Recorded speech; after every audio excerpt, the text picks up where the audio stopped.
حافظ اشفاق کی رپورٹ کے مطابق خبر شامل کی جا رہی ہے۔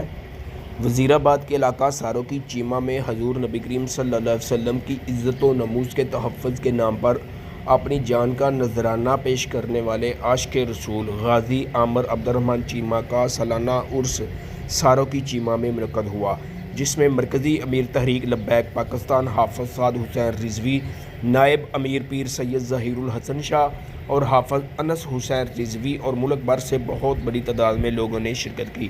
اس سے پہلے جب حافظ سعد حسین رضوی چندہ قلعہ گجرانوالہ پہنچے اور ان کا گجرانوالہ کی قیادت اور کارکنان کی طرف سے بہت شاندار استقبال کیا گیا اور گجرانوالہ سے قافلے کی صورت میں ساروں کی چیمہ پہنچے اور عرس کی تقریب میں پہنچنے پر آپ کا شاندار استقبال کیا گیا۔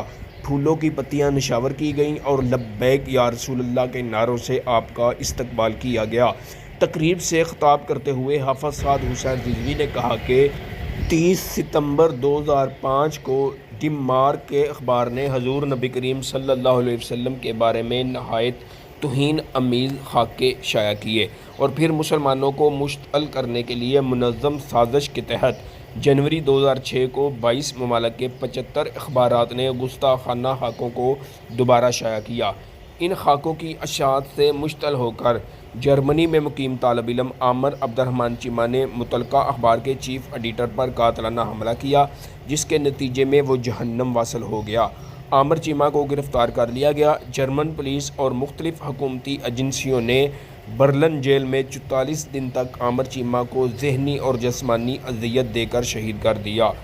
یہ وہ نوجوان ہے جس نے حضور نبی کریم صلی اللہ علیہ وسلم کی نموز پر اپنی جان قربان کر دی اور نوجوانوں کو پیغام دیا کہ حضور نبی کریم صلی اللہ علیہ وسلم سے اپنی جانوں سے زیادہ محبت کرو۔ حافظ سعد حسین رضوی نے کہا کہ اسرائیل اور فلسطین کی یہ جو جنگ ہے یہ اتنے دن نہیں چلنی تھی۔ اگر ایٹم بم حضور کے کسی غلام کے ہاتھ میں ہوتا تو اب تک اسرائیل تباہ ہو جانا تھا۔ حافظ سعد حسین رضوی نے کہا کہ تحریک لبیک پاکستان کی جدوجہد نظام مصطفیٰ کے نفاذ تک جاری رہے گی۔ کیمرہ مین معین چشتی کے ساتھ حافظ اشفاق، نیوز 4 گجرانوالہ۔